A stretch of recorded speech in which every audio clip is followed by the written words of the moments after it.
Sempre um prazer estar aqui com você, nesse convívio fraterno, né? Desejar aí à nossa comunidade que nos assiste, né? Um bom dia, uma boa tarde, uma boa noite, e dizer que sempre estaremos presentes, né? Enquanto secretário da Saúde, para as informações que se fizerem necessárias, né? Precisamos sim informar a nossa população e por isso a disponibilidade de estar aqui, que não deixa de ser um dever, né, Banana? Eu acredito que é uma das funções do secretário como um todo. Atualizando informações, secretário, né? Como é que a nossa cidade nesse momento está? Chegamos a 51 mortes, né? Infelizmente, né? Lamentamos muito, o nosso pesar aí a todos os familiares, né? Nossos sentimentos, né? Evidentemente. Mas como é que está hoje a situação Covid-19, pandemia, a nossa cidade de Brusque? Como é que está essa situação atualizada, secretário? Banana, a situação ela deu uma controlada bastante bacana, né, do ponto de vista de pacientes infectados. Ainda temos, né, um número elevado de pacientes infectados, são 227 pacientes infectados ativos, né, no nosso relatório de ontem. E temos tido aí uma média entre 30 a 50 pacientes diariamente sendo diagnosticados, e o que nos traz, né, e o que nos chama a atenção para essa estabilidade, né? Nós chegamos a ter mais de 200 pacientes sendo detectados por dia, ali em meados de julho, né? E hoje podemos dizer que a situação da curva está estabilizada, mas não podemos de maneira alguma dizer que a pandemia acabou, não é isso, né? O que nós precisamos sempre estar alertas é dizer que realmente nós tivemos uma diminuição em função de alguns fatores, fator climático, né? O inverno está acabando, está chegando primavera, né? A aglomeração por conta do frio também diminuiu bastante, a população por conta, infelizmente, das perdas de vidas que tivemos, né? Em julho e agosto, e agora também tivemos essa notícia agora início de setembro, né? Fizeram com que a população tivesse um senso crítico mais elevado, né? De responsabilidade, de nos ajudar nessa questão da não aglomeração, do distanciamento social, que a gente vem falando muito, né? Dos cuidados em geral com a saúde própria e do outro, né? A gente sempre falou que a pandemia ela veio para nos criticar do ponto de vista de responsabilidade para com o nosso ser ao lado, né? Que é o grande mote de hoje, né? Se eu cuidar da pessoa que está do lado de lá e ela cuidar de mim, nenhum de nós dois vamos sofrer grandes percalços em termos de saúde. Estamos com 227 casos, 4 casos na UTI, 12 casos estão internados nas enfermarias, então ainda temos pacientes sendo internados na UTI da nossa cidade. O número de leitos de UTI, graças a Deus, existe uma disponibilidade que hoje nos deixa tranquilos, porque estamos com 47% de leitos de UTI ocupados. Então, se algum paciente necessitar de UTI, nós teremos vagas sim hoje, né? Diferente do que estava acontecendo lá em julho. Nós chegamos a ter 110% dos leitos de UTI ativados e preenchidos. Então, veja, nós melhoramos muito, né? Mas isso, volto a dizer, não dá para afrouxar a corda, não dá para relaxar as rédeas, né? Porque essa é uma doença que, né, de uma hora para outra, né, nós estávamos muito bem até junho. Quando chegou julho, explodiu o número de casos, explodiu o número de pacientes precisando de internação. Por que ainda temos casos que necessitam de internação? Eu acredito muito, Banana, nessa questão dos pacientes idosos não procurarem precocemente uma avaliação médica, né? Então, o apelo maior que antes, lá em março, a gente dizia assim, fique em casa, se cuide, se sair de casa vai pegar o Covid. Não, hoje se começar com tosse, se começar com qualquer dorzinha no corpo, qualquer distúrbio gastrointestinal ou perda do cheiro, perda do gosto, né, pela comida, procure um atendimento médico, porque esse é o caminho para que a gente não construa uma doença com uma gravidade que necessite internar e que de repente precise de uma UTI. Então, estamos sim controlados, o número de casos estabilizou baixo, mas ainda temos tido bastante casos, né? O controle seria a gente ter um caso por dia, com no máximo 10 a 20 casos ativos, né? Isso seria um controle que eu diria assim, ó, estamos bem, não precisamos mais nos preocupar, podemos liberar o cinema, podemos liberar os eventos, podemos liberar um monte de coisa. Não, não é isso. Hoje nós estamos ainda com 200 casos, né? É um número bastante elevado, é um número que de uma hora para outra pode se transformar em 400 e depois voltar àquela métrica que a gente sempre falou, né? 400, 800, 1.600 e assim por diante. Então, precisamos sim fazer o controle, fazer esse número baixar, né? Para ali no máximo uns 20 casos ativos e nós termos aí a detecção aí de 1, 2, 3 casos por dia. Aí eu ficaria bem tranquilo. Doutor Humberto, está vindo, infelizmente, né, a gente vê pela França, Itália, Inglaterra, né, e alguns outros países aí, vamos assim dizer, não gosto de falar essa palavra, segunda onda, né? Tomara Deus que não seja, né? Mas eu pergunto, existe algum entendimento para o senhor? Está chegando alguma informação lá de fora, né? Porque isso veio lá de fora, né? E bem distante da gente, né? Como é que o senhor vê essas notícias internacionais com relação a essa palavra que eu não gosto de falar, segunda onda Covid-19?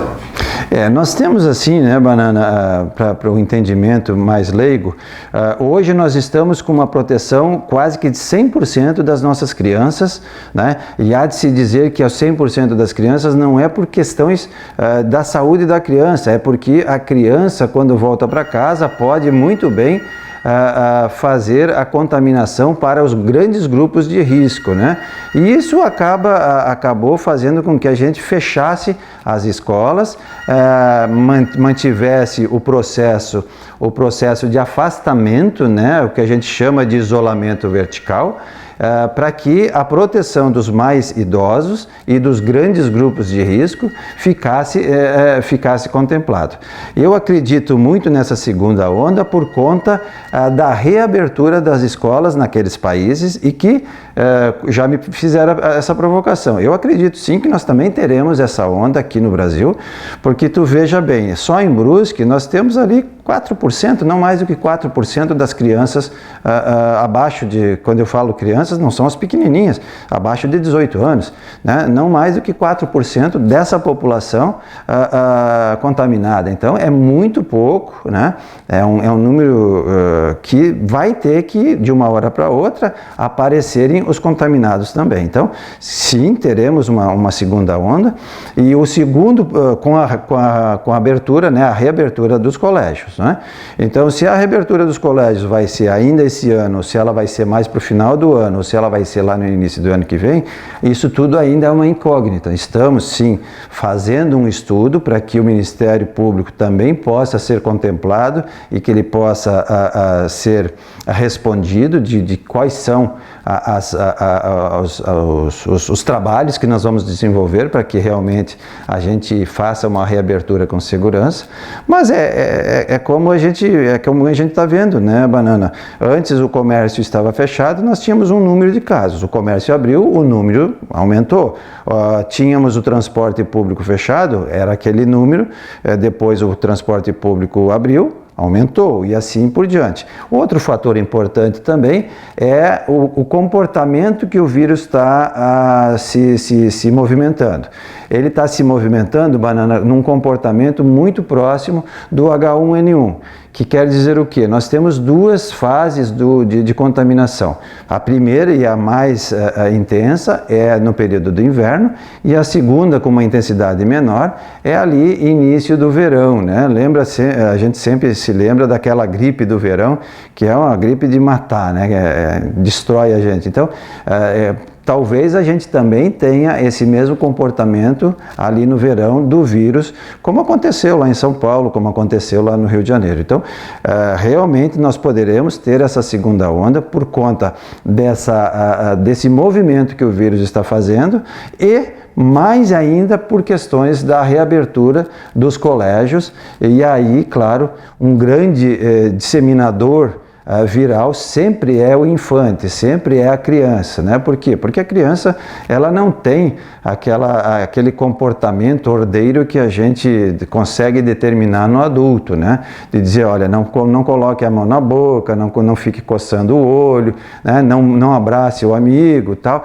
A criança não, a criança é muito espontaneidade, é muito impulso, né? Então, a hora está lambendo o corrimão do colégio, né? O trinco da porta, a hora tá dando um beijo no rosto da outra criança e assim por diante. Então, é um comportamento que realmente facilita muito a contaminação, e eles, em estarem contaminados, Banana, essa também é uma informação, porque já tivemos pessoas dizendo que a criança não contamina. A criança contamina sim, e contamina mais do que um adulto na sua proporcionalidade. Então, realmente as crianças contaminam, e é óbvio que isso vai ter um impacto futuro com a reabertura dos colégios. Vacinas, doutor. O que o senhor fala? Algum conhecimento? Está chegando alguma informação? A gente vê um outro falando da vacina russa, vacina chinesa, vacina lá dos ingleses, parceria com o Brasil. O que o senhor fala para nós? Assim, a vacina russa, eu descarto ela completamente, porque ela quebrou todos os protocolos de estudo e de experienciação que a gente espera de um produto ético, né? Então, ela simplesmente foi realizado um teste in vitro, né, que é um teste em laboratório, mas não houveram aquelas outras testagens, né, primeiro nos animais, né, nos macacos, e depois em seres humanos em pequena quantidade, para depois abranger uma quantidade aí de 3.000 pessoas a serem testadas para ver o resultado disso tudo. O que eu acredito de vacina é que nós teremos, né, a vacina chinesa, que tem uma parceria brasileira, né? E a vacina de Oxford, que é a inglesa, né? Que também tem uma parceria brasileira. E quando eu chamo de parceria brasileira é porque o nosso governo autorizou que as pesquisas também pudessem ser realizadas nos brasileiros. Então, tem brasileiros que já receberam as vacinas, e é claro, a gente está aguardando agora que essa é a terceira fase, a fase final dessas duas grandes vacinas. E eu particularmente, eu acredito que a que vai sair com o resultado mais rápido é a vacina chinesa, até porque foi tudo iniciou por ali, né, Banana? Então, eles estão à frente, eles estão fazendo pesquisas e experimentos há mais tempo. Eu acredito que sim, a vacina chinesa vai chegar no Brasil ali meados de fevereiro, início de março, né, antecipando essa corrida maluca aí, por quem é que vai realmente lançar a vacina para o mundo, né? Mas assim, é importante salientar que o Brasil faz parte do estudo, então ele será, juntamente com, seja a China, seja a Inglaterra, ele será o país que também vai poder começar a produção no mesmo momento em que esses países onde foi realizada a pesquisa também vai produzir. Então, nós não vamos ter que esperar que a patente, né, seja quebrada ou que a patente seja vendida, e aí, sabe que a comercialização disso tudo leva tempo, 20, 30, 40, 60 dias, né, o que poderia atrasar a produção brasileira. Não, em se mostrando eficaz, imediatamente o Brasil já está autorizado a produzir a vacina também. Doutor Humberto, a gente vê que o bairro Santa Rita, aqui na cidade de Brusque, continua liderando uma pesquisa que não é legal, né? A maior incidência do Covid está ainda no bairro de Santa Rita da cidade de Brusque? Nós fizemos duas pesquisas, uma pelo geogerenciamento, né? Ou seja, é o mapa de calor que a gente chama, aonde realmente a Santa Rita mostrou 15,8% daquelas pessoas contaminadas.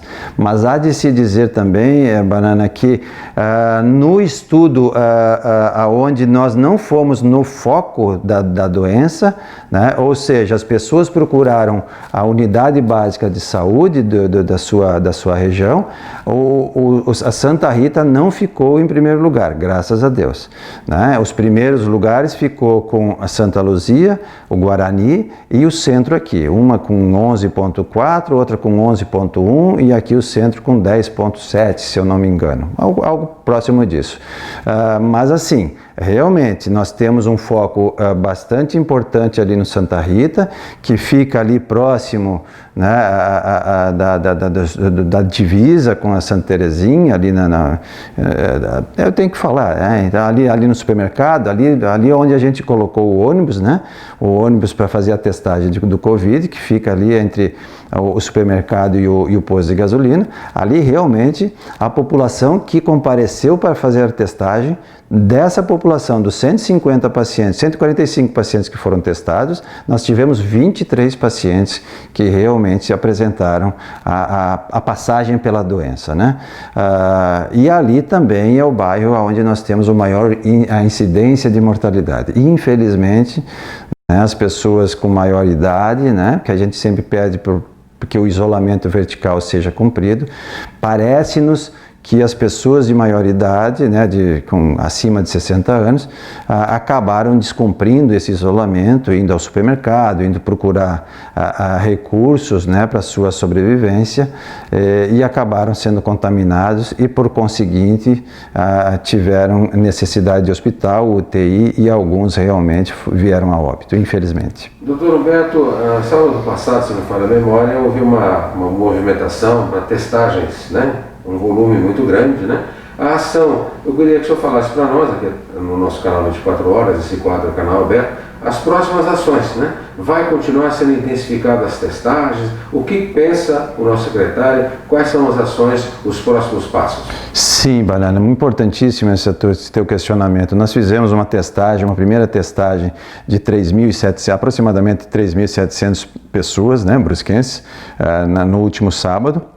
Nós estamos indo aos locais de maior contaminação, fazendo a pesquisa daquela população loco-regional, né, para ver o índice de pessoas que estão sendo atingidas pela doença, e a ação próxima será no dia 26 de setembro, o último final de semana de setembro, e depois o último final de semana também de outubro, porque nós queremos ver como é que vai se comportar o crescimento, né, da doença aqui em Brusque nos próximos 60 dias.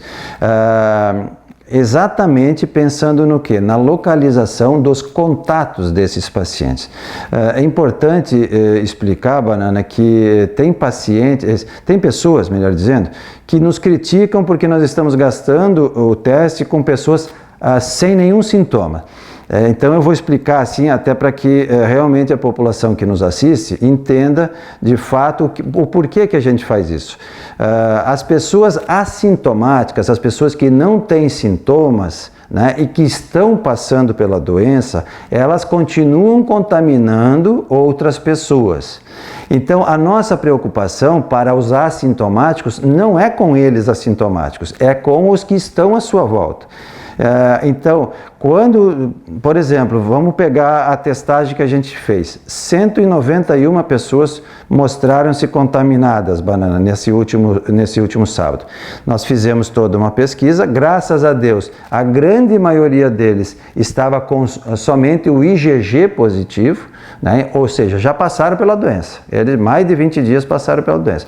Então, o que a gente tem que fazer? Pegar aqueles que têm ainda a doença ativa, né, o IgM, e buscar todos os contatos. O esposo, a esposa, o filho, o pai, o avô, e assim por diante. Por quê? Porque essas pessoas, nos próximos 14 dias, vão ser monitorados pela Secretaria da Saúde através da atenção primária, né? Ou através de telefone, ou através de WhatsApp, ou através da visita do nosso agente comunitário. Por quê? Porque essas pessoas podem vir a desenvolver a doença sintomática. E é aí que a gente tem que pegar, é no início da doença que nós temos que pegar e é ali que a gente tem que começar com o protocolo, é ali que a gente tem que começar das vitaminas, da cloroquina, da azitromicina, da corticoide e assim por diante. Então, nós precisamos pegar a doença, o doente, no início da doença. E por isso a importância de a gente localizar os assintomáticos, né? Porque o sintomático, esse vem procurar por nós. Entende, Banana? Então nós temos que pegar os assintomáticos, que é onde está acontecendo as grandes tragédias e as grandes mortalidades. Mais de 61% das pessoas que foram a óbito, Banana, não passaram por nenhuma avaliação médica antes de internarem no hospital. Isso para nós é triste porque nós temos aí 26 unidades básicas de saúde, nós estamos com 36 estratégias da saúde da família, nós estamos com o centro de triagem e tu vê que dessas 51 pessoas, né, mais da metade não tiveram a oportunidade de receber uma avaliação médica, de receber um remédio precocemente, foram direto para o hospital, dali direto para a UTI e acabaram morrendo. Então, para nós isso é algo que a gente tem que intensificar, a precocidade do diagnóstico para que realmente eles recebam atendimento e a gente fique avaliando eles diariamente. Eu não sei se tu te lembra, Banana, nós tivemos aquela ação de pegar todos os pacientes acima de 60 anos e ligar todos os dias. Ó, como é que o senhor está? Como é que o senhor está? Estou bem? Como é que a senhora está? Está bem? Ok, ótimo, é isso mesmo. Então, para quê? Para que qualquer sintoma diferente, que chamasse alerta, a gente trouxesse ele de volta para uma avaliação e, por conseguinte, uma readequação nos remédios ou, se precisasse de uma internação precocemente, melhor seria, né? Então, quanto mais precocemente a gente diagnosticar, quanto mais precocemente a gente ter o alerta de que a doença está se agravando, mais facilmente a gente consegue recuperar a saúde das pessoas. Importante ressaltar, dor no corpo, aí uma semana, 2 semanas, não está legal, né? Aquela dorzinha, aquele tipo início de resfriado, aquela dor na garganta, né? Enfim, toda a precaução é válida, né, doutor? Com certeza, toda a precaução é válida. Às vezes as pessoas ficam esperando pela falta de ar, né? E não é o início. Eu que passei pela doença, Banana, tu lembra que eu falava assim, ó, eu não tinha tanta falta de ar no início, eu tinha o quê? Um cansaço. E o cansaço, resumindo a palavra normal, não é nada mais do que falta de ar, que tu ainda não te percebeu como, né, aquela respiração ofegante, aquela coisa. Não, o cansaço, ele é um cansaço em função de que tu não está mais oxigenando adequadamente. Então, o cansaço é uma das coisas que chama muita atenção, né? Parece que tu está com preguiça, né? E na verdade tu não é um preguiçoso, tu está, né, incubando uma doença que pode vir a ser uma doença fatal, infelizmente. Todo sábado continua alguma ação ali na FENARRECO? Como é que está a previsão?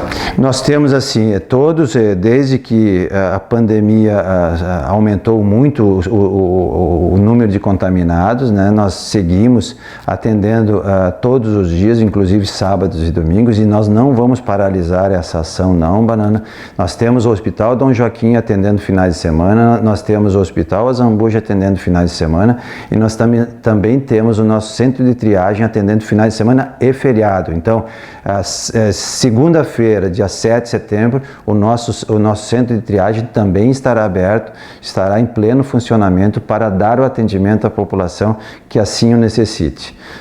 Doutor, só para a gente encerrar, só é forma de expressão, né? Eu queria fazer um agradecimento aqui, a gente aqui não está fazendo propaganda de ninguém, pelo contrário, né? O senhor já foi presidente lá da Unimed Brusque, né? Eu também sou um associado, né? E eu me sinto muito lisonjeado de ter a Unimed em Brusque assumindo responsabilidades que eu não tive. Eu peço desculpas até para a Unimed não ter comentado isso antes, né?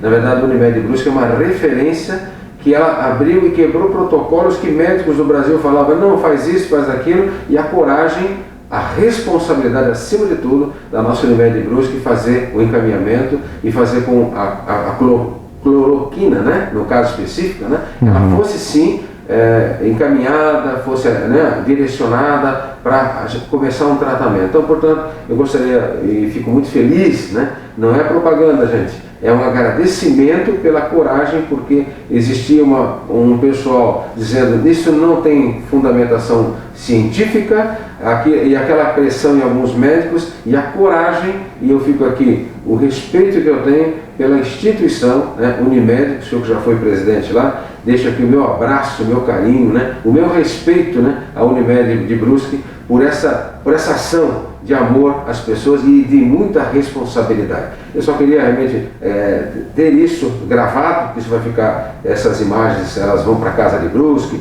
isso daqui a 50, 60 anos, 100 anos, 200 anos alguém vai ver, e com certeza e vão ver porque o que aconteceu em Brusque no planeta, né? Então fica aqui também, não só o registro, agradecendo ao senhor pela presença, muito obrigado pela amizade, pela irmandade, pelo trabalho de toda a equipe da saúde em nossa cidade, mas também aproveitando esse gancho, um agradecimento especial a todos os médicos, médicas, né? A direção, a presidência, todo o colegiado que fez com que a Unimed entendesse e celebrasse essa responsabilidade com a vida, com as pessoas que infelizmente muitos usados politicamente no Brasil, né? E a Unimed com muita responsabilidade fez a parte dela, está fazendo, e fica aqui o meu abraço. Abraço, senhor, muito obrigado pela sua presença, agradeço sempre, porque a informação é base, é essência para a gente emanar conhecimento e entendimento de tudo que está acontecendo. Muito obrigado, Dr. Humberto Martins Fornari, e fique aí com as suas considerações finais. Eu até vou pegar um gancho nessas tuas palavras de vanguarda aí para com a Unimed, né, e dizer que realmente a Unimed, historicamente a Unimed de Brusque, ela sempre foi vanguardista, né? Tu lembra que numa das nossas gestões, nós inauguramos, implantamos, né, o centro oncológico, né? Quando Unimedes do nosso porte jamais pensava em fazer qualquer tipo de venturança, né? A gente foi lá, abriu, e hoje é um serviço de excelência a nível estadual, né? E eu não esperava nada diferente da administração e da presidência da Unimed quando da implantação, né, do protocolo, e eu me baseei exatamente nisso quando eu voltei da minha doença, de dizer, olha, nós temos que oferecer para a população brusquense, para o povo brusquense que não detém essa força financeira de ter um plano de saúde, de poder escolher se vai querer ou não receber a cloroquina. Hoje, infelizmente, estou respondendo um uma investigação a nível de Ministério Público, porque eu disse que realmente nós precisaríamos oferecer à nossa população a cloroquina. E graças a Deus a história está nos mostrando que nós estávamos corretos. A China veio a público, reconheceu que realmente a cloroquina é a medicação que pode dar uma mudança no histórico da doença, dessa doença chamada Covid-19, e os outros, os estados, né, e os governadores que criticavam estão vindo a público e se retratando em função de que a cloroquina é uma medicação eficaz. Os estudos mais recentes estão mostrando tudo isso, e nós temos aqui o nosso centro de triagem, tem a cloroquina para oferecer, com toda a segurança, Banana. Nós temos eletrocardiograma ali para realizar os pacientes que queiram receber, claro. Nós não vamos forçar ninguém a tomar o remédio, né, Banana? Mas é isso aí, dizer assim, Banana, que a nossa população, ela precisa realmente entender que é uma doença grave, é uma doença que mata, e que nós precisamos ter esse cuidado, né? Cuidado de higiene, cuidado de responsabilidade social com todos, né? Todos com todos, né?